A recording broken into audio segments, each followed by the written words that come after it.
Tədbirdə müsabiqə iştirakçıları, münsiflər heyəti və digər qonaqlar bir araya gəlib.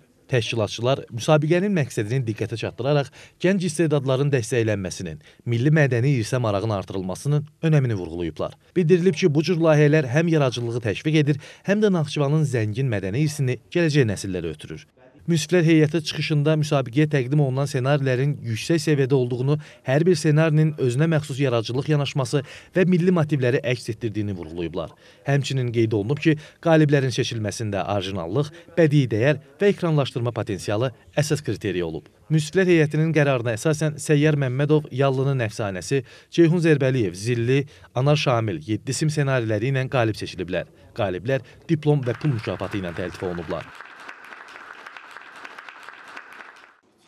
Tədbirdə iştirak edənlər də öz təəssüratlarını bölüşərək müsabiqənin gənclərin yaradıcılığını nümayiş etdirmək və mədəni irsi qorumaq baxımından böyük əhəmiyyət daşıdığını vurğulayıblar. Təşkilatçılar gənc istedadların inkişafını dəstəkləmək və milli mədəni irsin təbliği sayəsində mühüm rol oynayan layihənin növbəti illərdə də davam etdiriləcəyini bildiriblər. Qeyd edilib ki, qaliblərin təqdim etdiyi ssenarilər yaxın gələcəkdə Naxçıvan televiziyası tərəfindən ekranlaşdırılacaq.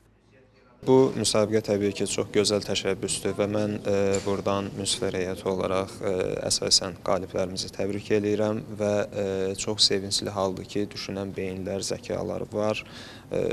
Filmdə də əsasən ssenaridir. Ssenari olmasa film olmaz deyə düşünürəm. Uğurlar hər kəsə. Xalqımızın qeyri-maddi mədəni irs nümunələrinin araşdırılması, toplanması və yenidən öyrənilməsi baxımından, həmçinin təbliğatı baxımından çox önəmli bir layihə idi.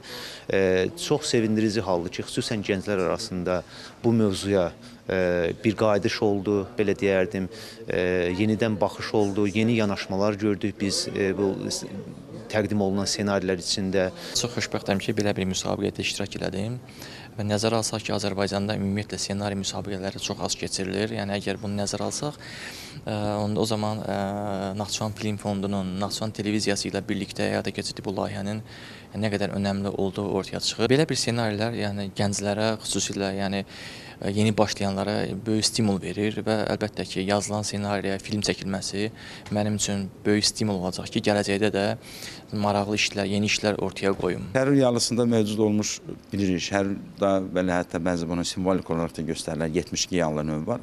Kifayət qədər çoxdur, 72-dən də çoxdur. Ümumiyyətlə, Naxçıvan bölgəsində, Şahbuz rayonunda, Babək rayonunda, eləcə Şəhər rayonunda yalının bir çox müxtəlif növləri var, fərqli variantlarda. Biz oradan da sübut eləməyə çalışdıq ki, bu yallı Azərbaycan türk yallısıdır. Oğuz yurdu olan Azərbaycan türklərinin yallısıdır, Oğuz türklərinin yallısıdır və bunu hətta orada onun bəzi taktlarında belə biz bunun sırf Oğuzlara məxsus olduğunu görə bilirik və bunu da ssenaridə göstərməyə çalışdıq.